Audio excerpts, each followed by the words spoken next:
Ben trobats a Sintonitza Europa.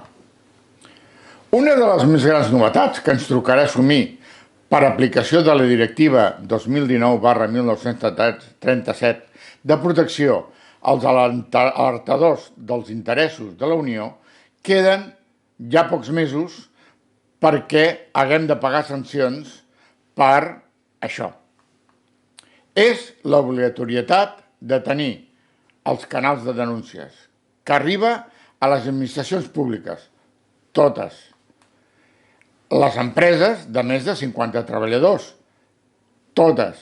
I aquelles altres que tenen menys treballadors però que estan en sectors determinats, com ara, per exemple, les afectades per la normativa de blanqueig de capitals.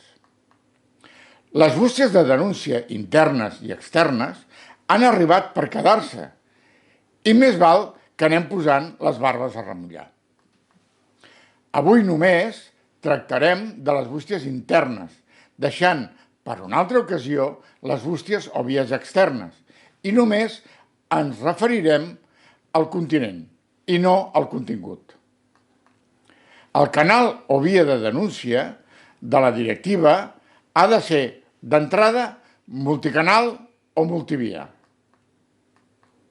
independent, segur i que permeti la comunicació fiable i anònima amb els denunciants que prefereixin continuar sent anònims. Ja no ens serveix el que era comú fins ara, allò de designar o establir un correu electrònic corporatiu de la mateixa empresa, institució o entitat, com és el cas de les bústies internes actuals. El model de la directiva estableix l'obligació legal de que la informació o denúncia es presenti pels següents canals. 1. Escrit per carta o correu electrònic. Serà doncs necessari disposar d'un correu electrònic ad hoc i d'una bústia física o adreça postal independent. Independent vol dir que sigui externa a l'empresa i que ningú de la mateixa hi pugui accedir. 2. Plataforma web, internet o similar, sent possibles les plataformes externes, que realment és el més aconsellable. Però, això sí, amb la condició de que ningú de la institució o empresa pugui accedir llevat dels instructors, esclar. 3. Accés per denúncia telefònica o un altre tipus de compareixença, com pot ser Zoom. Això significa tenir un número de telèfon no vinculat a l'empresa que permeti la comunicació encriptada. I 4. Presencial, en un termini raonable. Poder contactar en un lloc neutre el denunciant i l'instructor. A l'empresa no, per suposat. Les propietats imprescindibles per garantir això seran la independència, la confidencialitat, la protecció de dades i el secret, i al mateix temps el coneixement i l'experiència. La responsabilitat personal d'aquests instructors de les denúncies fa que sigui també exigible una pòlissa de responsabilitat civil. I totes les vies han de permetre la més absoluta protecció de les comunicacions de l'instructor amb el denunciant. Aquesta independència s'ha de demanar no només de les persones responsables del canal, sinó dels seus tècnics, col·laboradors, informàtics, els que realitzen el manteniment, de tots.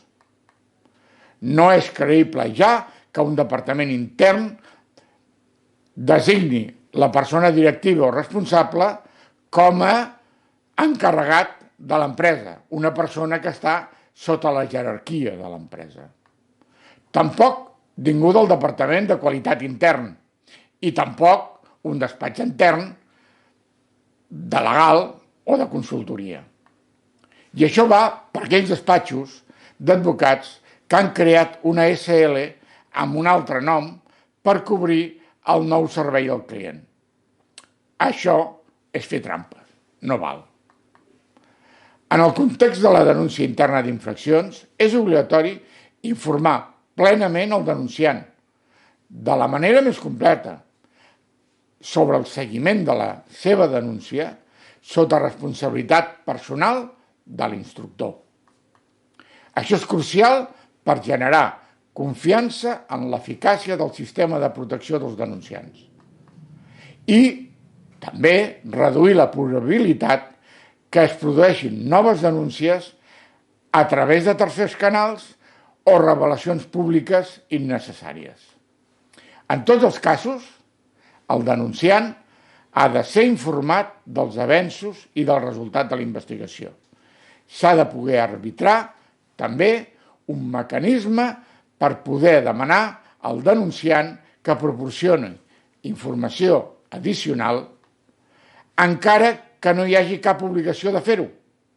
I això ho ha de fer de forma segura. El procediment no és només un sistema tècnic complex que ha de garantir les 4 vies de comunicació ja vistes, sinó que, a més, s'ha de desenvolupar d'una manera impol·luta amb un procediment processal prèviament establert, un marc jurídic prèviament conegut per tots, amb seguiment complet del procés i auditable en tot moment. I és que en mans de l'instructor queden responsabilitats molt importants a prendre, que van des de l'arxiu a la remissió a l'autoritat competent, eufemisme de jutjat de guàrdia o fiscalia, sigui nacional o sigui europea. Perquè si no inspirem la més absoluta confiança, el denunciant anirà a un altre canal i sense consideració de fronteres. I parlant dels canals, realment només conec 3 projectes que compleixen amb la normativa europea. El primer és el que neix de l'Agència Antifrau de València i el segon és el que encapçala Simona Levi, cervell i cor d'Xnet. El tercer és el de Via Denúncia, l'ànima del qual és Fruito Richarte, exmagistrat, i possiblement aquest sigui Via Denúncia el més modern i el més estricte en tema d'incompatibilitats, procediment, garanties i auditabilitat.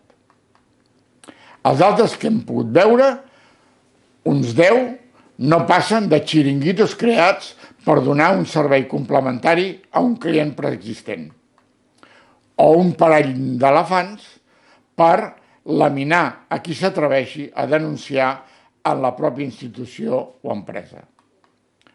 O el que és pitjor, agències i autoritats públiques, inclosos els registradors, que volen mangonejar la informació reservada que reben, acumular poder o potser també suplir la baixada dels seus ingressos en aquest temps de crisi.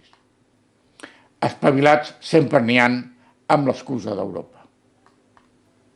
Si el vídeo el consideres interessant, s'agraeix que et subscriveixis al canal i que activis la campaneta.